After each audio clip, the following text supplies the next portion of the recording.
It is a brand new year. Actually, why a new year? A new month, a weekend, any week, any day really is a great time to sit down and take stock of your investments and your portfolio. But since this is a new year, it is all about new beginnings.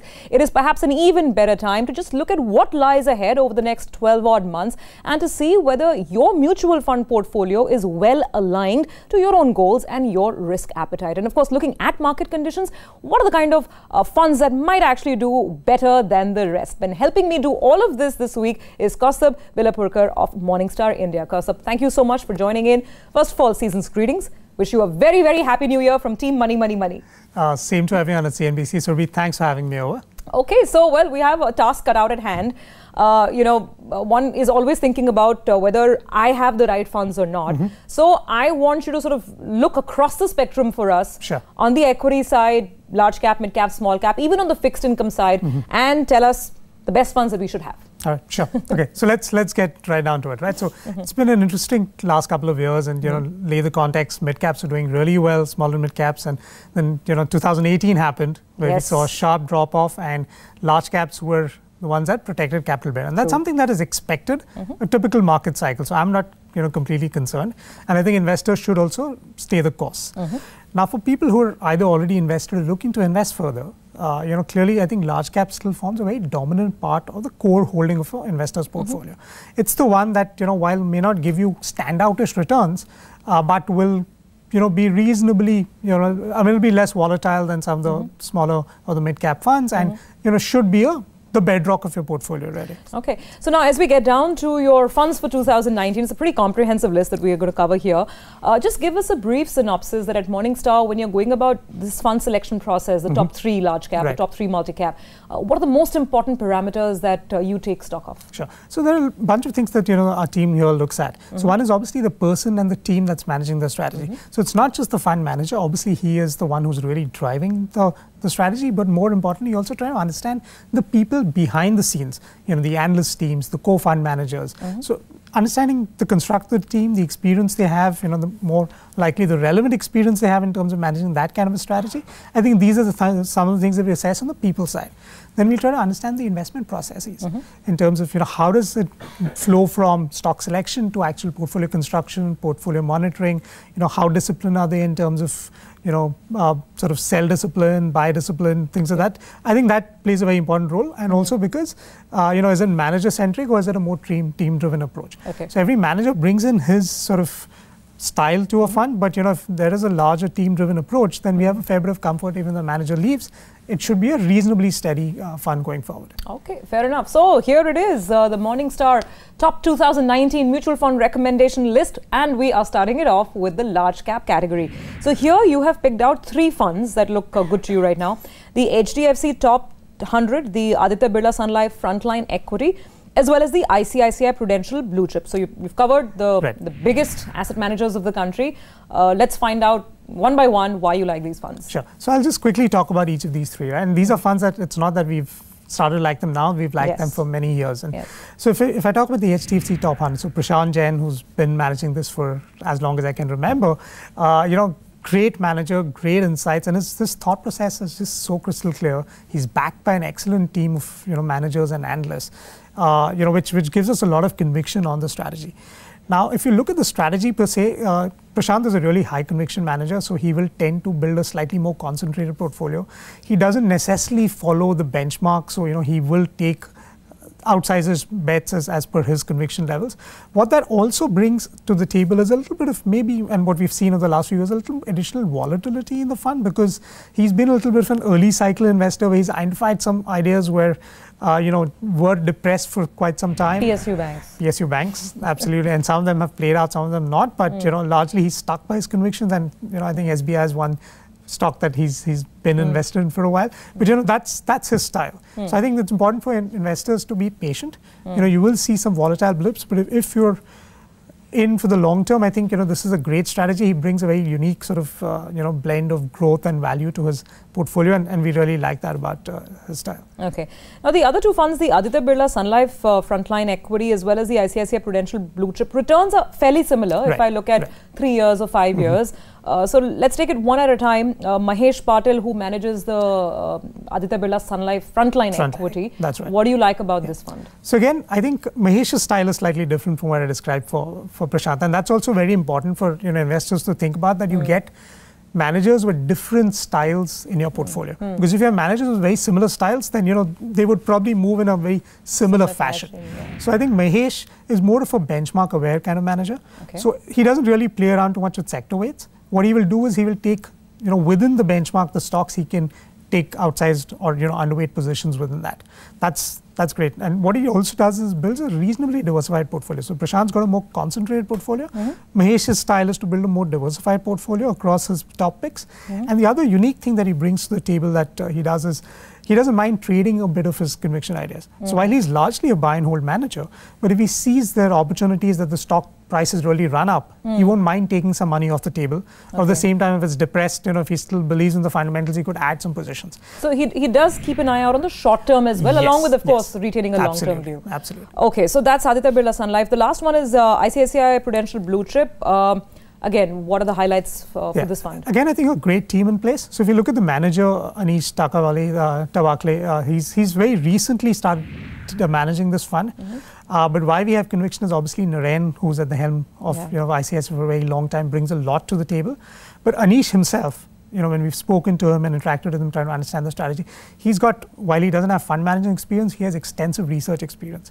So he brings that to the table. And if you look at this strategy, it's again kind of benchmark aligned. And it's really picking up the best ideas from the analysts on stock, sort of picks and building that into a more diversified portfolio. Largely a growth manager. So, he will really focus on the growth aspects, not worry too much about valuations. So which should do well over a market cycle again. And like I said, a great team running the show here. So there's a fair bit of conviction that, over market cycles, there's a fund manager who can deliver consistently. So there you go, a nice kind of a balance, someone like Prashant who's always looking for value, and then you have on the other side, the ICICI team, which is, willing to buy high growth stocks. Well, on that note, we're going to take our first break on the show, and we have only just gotten started. The best multi-cap funds, the best small cap and mid-cap funds for 2019, all those ideas coming right up.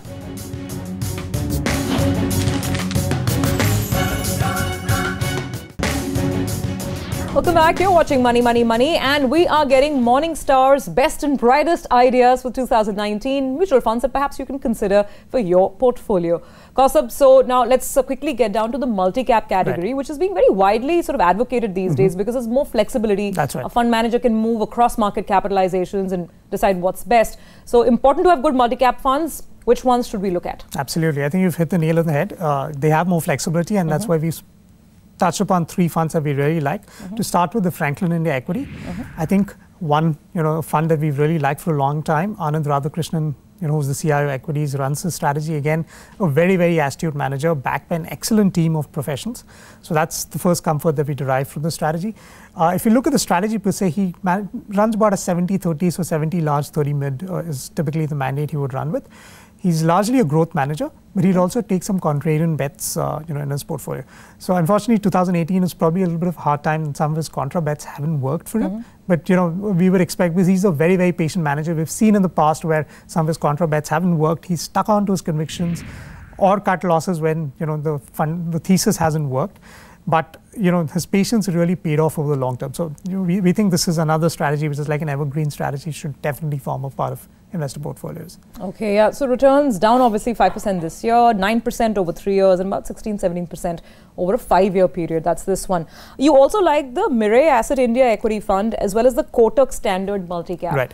Do they have similar investment philosophies, or are they very different type of funds? So MIRAE is actually a more diversified strategy. So Nilesh, another great manager, and if you look at the way he runs the portfolio, he's not really looking to move beyond the benchmark. So in terms of the sector weights, it's really stock selection where his forte comes in. And he's got a very, very keen eye on valuations. So when I say keen eye on valuations, he's looking at good quality businesses. At the same time, he doesn't want to overpay for them. So he focuses on the margin of safety concept, so that when he gets into a stock, he needs to be convinced that he's got enough of a cushion that if things go downwards, he should be reasonably protected. And that's really paid off for the kind of strategy he's been running. He also runs a more diversified strategy as compared to Anand's strategy. So kind of reduces the risk, and you would see a much more consistent performance across calendar years for a strategy. And what's the market cap mix? Because in the first one you mentioned it's 70%, almost 70% large cap. So it's similar in for Nilesh too. Okay, and finally the KOTAK standard multi-cap? Yeah, so KOTAK again, which is run by Harsha, he's got an eye on both. So I mean, he does overweight, underweight sectors a bit in terms of both on his growth expectations, and also looks at valuations from historical perspective versus also a relative perspective to the other sectors. So he does bring in that element.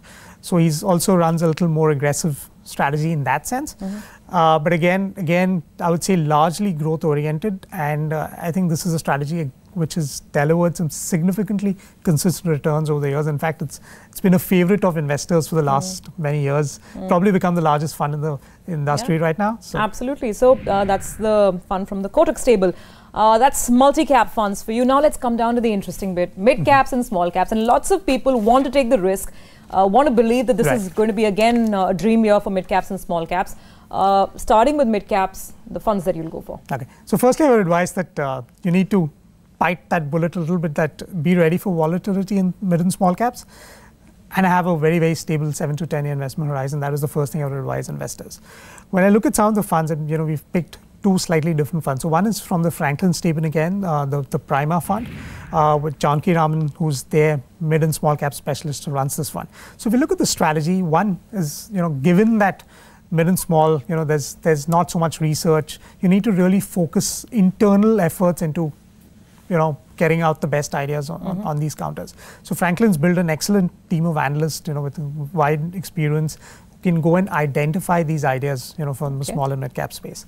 The other thing which Janki does is knowing the fact that, you need to get your stock picks right. He focuses a lot on corporate governance standards and the quality of the balance sheet and the quality of the management, really, because you don't want to be stuck with a stock where promoters run away or things like that. So I think there's an immense amount of focus. So he's ready to trade off a little bit of gains if he doesn't believe in the quality of the management. So I think there's a lot of focus at Franklin. Not that others don't do it, but I think there's probably an extra focus that Franklin brings in on that.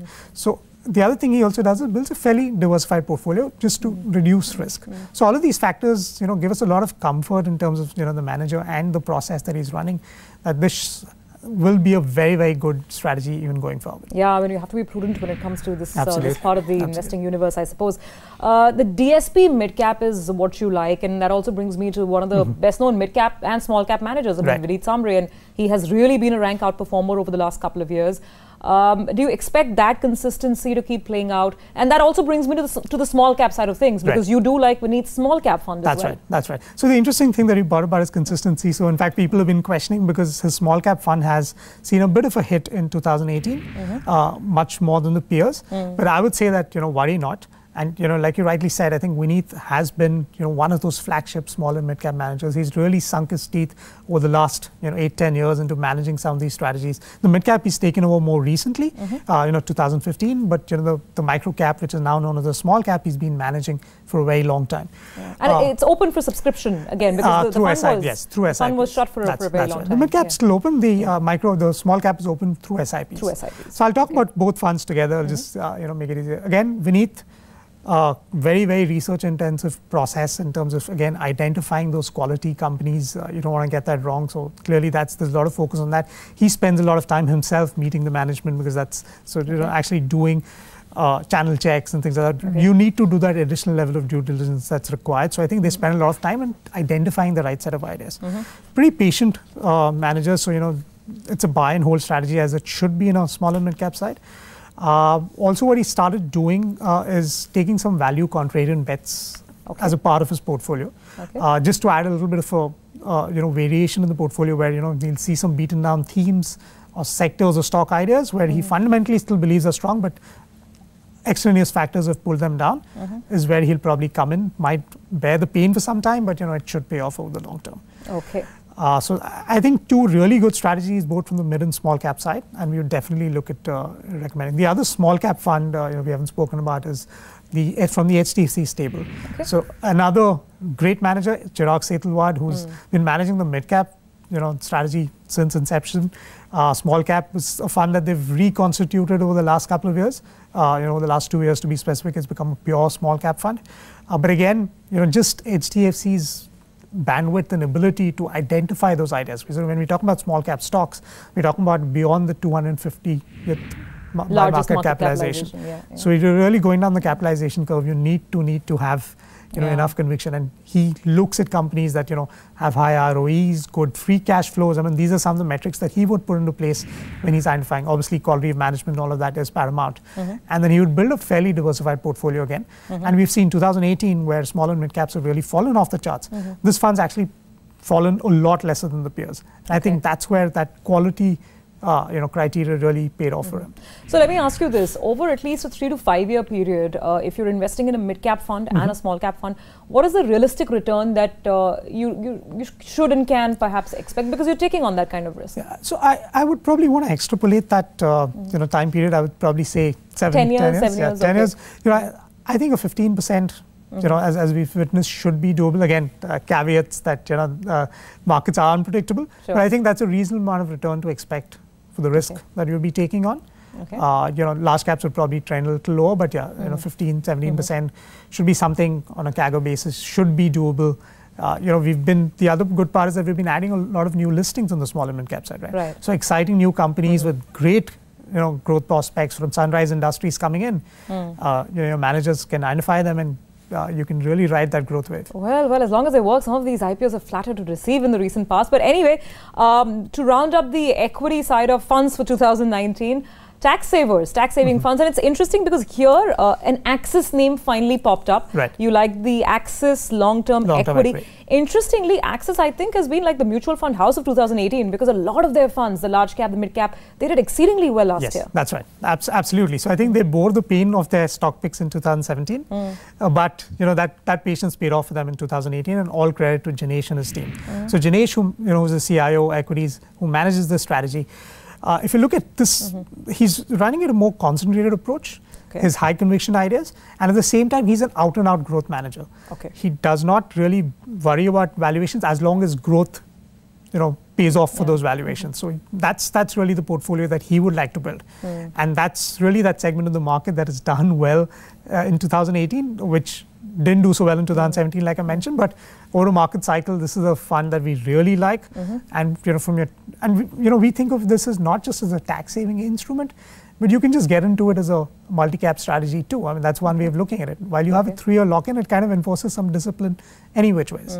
Okay, so that's one fund. And the other that you like, I think that's such an old fund, the Franklin India Tax Shield. I think everybody at some point in time or the other in their lives have had some money in this fund. That's right. But at least returns, I mean, last 1 year to 3 years have been kind of underperforming other funds. Yeah, so there has been a little bit of and one element has obviously been because there's a slightly larger large cap exposure in this fund, and some of their contra bets haven't worked, for the fund house as a whole, like I mentioned. So this fund it's a recent manager who's taken over the last couple of years, Lakshmikant Reddy. Anand used to manage this fund earlier, but really the core of the fund remains the same. So he's more of a GARP, so he does look at valuations. Like I said, Jinesh doesn't really care too much about valuations.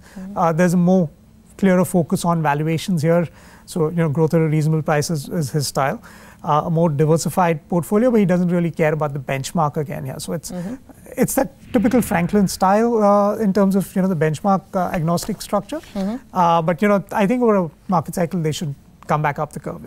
Okay, that's a lot of equity funds, and for the benefit of our viewers, let me quickly round this up. So large cap funds, the MorningStar view for 2019, the HDFC Top 100, the ADITYA BIRLA Sun Life Frontline Equity, the ICICI Prudential Blue Chip Fund. Coming to the multi-cap category, there's Franklin India Equity, MIRAE Asset India Equity, and the KOTAK Standard Multi-Cap. Let's come down to the higher risk areas, mid-cap funds. Here there are two choices that Kaustubh has picked out, the Franklin PRIMA Fund and the DSP Mid-Cap.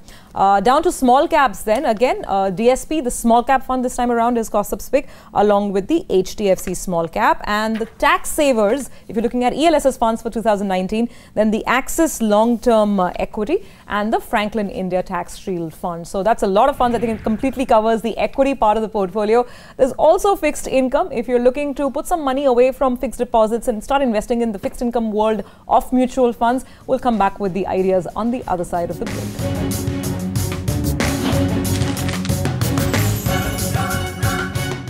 Welcome back. You're watching Money, Money, Money, and this week we are in conversation with Kaustubh Belapurkar of MorningStar, getting mutual fund ideas for 2019.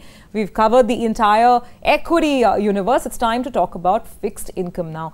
And this is a, I think, subject that can go on for an hour in itself, Kaustubh.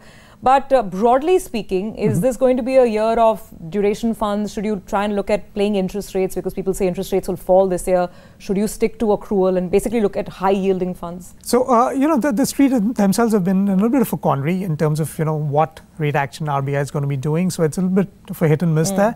And if when you speak to the managers, I think what now the expectations really become is that there could be one rate cut, but there's already a pricing in of that in the bond yields. So most of them, while they did make some opportunistic sort of tactical calls on the duration side, not very aggressively, because we've been sitting on low duration for a while, they did take some opportunistic calls in October, November, but have started again, probably still lying a little low on the duration curve. And I think the general expectation is that they won't really go very aggressive on duration till they see clear signs of the interest rate cycle turning around, that you start getting into a multiple rate cut sort of cycle. Right now, there's a little bit of a question mark on that. So given that focus, I think for investors, clearly, the focus should be on, looking more on the lower duration side. Okay. And clearly, if you have and then you match your investment time horizon with the kind of funds you would want to take. So for instance, if you have just about a 1 year investment horizon, then you should look at something from the ultra short bond or the low duration side. Okay. And we've spoken about two funds here. One's the KOTAK savings fund, all right, which is clearly on that ultra short bond side, which maintains its duration between 3 to 6 months. Okay. Essentially, very, very low interest rate risk. So it just keeps earning the carry on the portfolio. And what it's also done, the manager Deepak Agarwal also maintains about 15 to 20% in sub AAA. When I say sub AAA bonds, he's looking at typically A's and A pluses. So not really going down the credit ladder, but just to, given the yield curve, just to build a little bit of additional kicker in the yields for the portfolio. So what should I expect if I'm investing in this fund for a year or so? What is the reasonable return expectation? I would say about 7.5 should be a reasonable sort of kicker that comes in there. Okay, fair enough. Any other ideas, and how do you find the whole accrual category? Also, a lot of investors who come into fixed income funds do so because the tax advantages start kicking in after 3 years. That's so right. For this bucket of investors, what would you advise? So let me maybe just quickly talk about the other fund that we have, which is Reliance Low Duration for less than a year. So again, very similar strategy to KOTAK. Anju, who manages the strategy, again, but it's only in a 6 to 12 month bucket, so slightly higher element of interest rate risk or duration. But again, the portfolio constructs pretty similar, 85% in AAAs and the remaining in AA pluses. So that's fairly straightforward. To answer your question about, what do you do for a 3 year perspective, right? And we've kind of given funds from each bucket. So you have an accrual strategy. One, the HDFC corporate bond fund, which is a pure AAA sort of corporate bond portfolio. So, for your very, very risk-averse investors who just want to earn a safe carry of a AAA bond, this is a good strategy to come in. Typically runs a duration between 1 to 3 years. And, like I said, AAA bonds with the majority of the portfolio and a very, very low expense ratio, which is a very important aspect given that, margins are wafer thin, returns are anyways. What is the expense ratio? So this is in the range of about 30-35 basis points. Oh wow, that's completely amazing. That's even better than some of the index funds, etc. that we have out there. And again, what should be the return expectation from something like this? So again, it'll be in this similar bucket, maybe 25-30 basis points higher than what I mentioned, because you're taking a little bit more of duration risk. The yields are, in excess of 8.5%. So if you just look at the net yield, would still be in excess of 8% right now. Okay, so that's one fund. Anything else in the 3 year bucket? Yes. So then what we've done is, this is for the most conservative investor. Sure. Then there's something in between, which is the ADITYA BIRLA short-term opportunities fund, which does a mix of a portfolio. So it's got about 50-55% in pure AAA sort of bonds. And the remaining, a majority of going to AAs, and about 10-15% in single A rated instruments. So what it does, it gives you a yield kicker. Because you're taking higher credit risk. Higher credit risk. So the credit risk has gone up. So that's what investors need to understand. And how much should then the return be higher by, because you are taking more risk? So you would typically expect maybe a 50 basis points yield kicker on this at least, given where the current spreads lie at, and that's what it would be. So that's really on the short-term opportunities fund. Again, Manish and his team that have been running it excellent, both on duration and credit risk. So, we have an immense amount of comfort that even though they're taking on some credit risk, they know how to manage these kind of strategies really well. And on your list, I also see the Franklin India Short-Term Fund. Correct. Now, where does this fit in? Yes. So now this fund is an out-and-out sort of credit exposure fund. So if you look at the way Santosh and Kunal, who are the managers of this fund, they're hunting for high-yielding papers. But really, that's where they've built their expertise. Franklin's been one of the pioneers in getting into, investing into the AA, single A sort of spaces. And they've been doing a lot of work around getting new issuers on tap, structuring investments so that, there's enough amount of collateral or, comfort that even if you're going into a slightly lower rated paper, you're getting a yield that is, which pays off for the risk that you're taking. And that's why this, currently, if I look at the yield, it's in excess of 11% on the portfolio. Wow, this fund is giving you 11%. Yes. So obviously, because more than 85% of the portfolio is in double A's and single A's. So then that's where the yield kicker really comes in for the strategy. So I mean, take your choice, take your pick, and that's why when you're getting into fixed income funds, it is so important to know your time duration of investment and your own risk profile, because 11%, 3 years with the tax advantage sounds like a great deal, but then you should be willing to stomach the volatility that might come along with it. So I might just correct you here. So it's the gross yield. I mean, just to be on the same page. All right, that's the gross yield. So the net yield obviously is going to be a couple of basis points lower than that. But anyway, thank you very much, Kaustav, once again for giving us all of these funds for 2019. That's it on this week's episode of Money, Money, Money. Give us your feedback, comments, queries. Have a great new year. Make lots of money and be efficient with your investments. We'll see you again.